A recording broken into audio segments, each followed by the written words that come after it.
Dominic Hannigan. I think we'd all agree that this debate has been a long time coming, and I was glad to hear the firmness in the Minister's statement today, and I'll be going into the details of that later on in my speech. The families who are sitting in the public gallery watching this today, they've been waiting for a long time to get some resolution. They want answers, and they don't want to just sit here and listen to a debate today. They came here to get a resolution. They're the ones who are living with the pyrite problem day in, day out. They're the ones who have been tirelessly campaigning for a resolution to this issue. I know from meeting with the Pyrite Action Group the amount of selfless work and the hard work of many people involved in their group to make sure that this campaign keeps going on. Minister McEntee, yourself and myself, we're very well aware of this problem. Unfortunately, it affects many of our people of Meath. You'll know and I know that there are estates in places like Ashburn, Dunshaughlin and other towns that are suffering from this issue of pyrite. I know that you've done a lot of work on this. I think that that has to be noted. But we're not there yet. We're near a resolution. I find it very difficult to see a family's home being ripped apart by pyrite.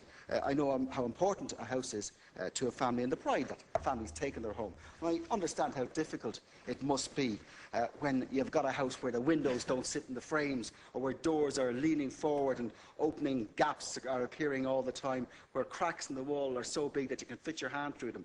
And when you see these problems in people's houses, you understand the constant fear that families are in. You understand that when they go to bed, they worry that perhaps there'll be another extension of the cracks, and perhaps if they got children, they might be worried about how that might impact on them. And now we all want to feel safe in our homes, especially families with children.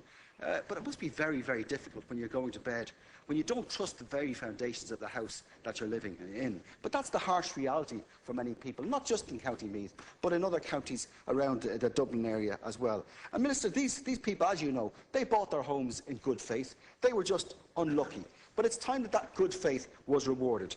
Since this problem began, I've been working with Minister Hogan. I've been putting down a number of questions to try to find a resolution. And you'll know yourself from receiving and putting in many questions on this issue that nobody is going to be satisfied with a quick fix solution here. And I think what we all agree with is that when the Pyrite Panel was announced, that would set up a roadmap to provide us with the way forward and the way out of this nightmare for people who are suffering from this problem. I remember meeting with the Pyrite Panel in the Customs House on a number of occasions over the last few months, and listening to what they were planning to do and giving them feedback as well, and giving them some thoughts.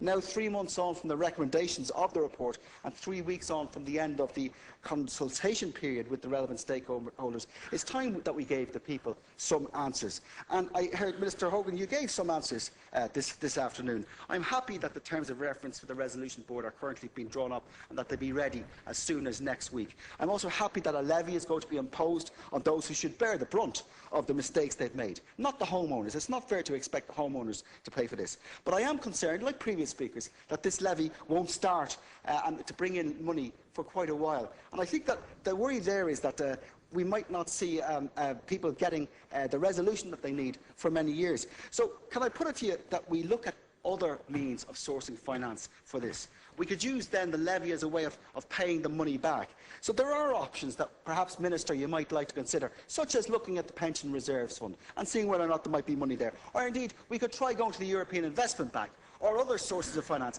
and ask for a short-term loan, which could then be paid off when the levy starts to bring in money. Because there's an opportunity here to create jobs in the construction sector. People will need skilled construction work to carry out the repair work, so we can get some of them off the dole back into employment. And it will also give them a chance to gain new employment afterwards with the renewed skills. So there are a number of benefits here. We could actually help to reduce the number of people unemployed, whilst at the same time giving the resolution to the families in the public gallery who've been waiting a long time for this.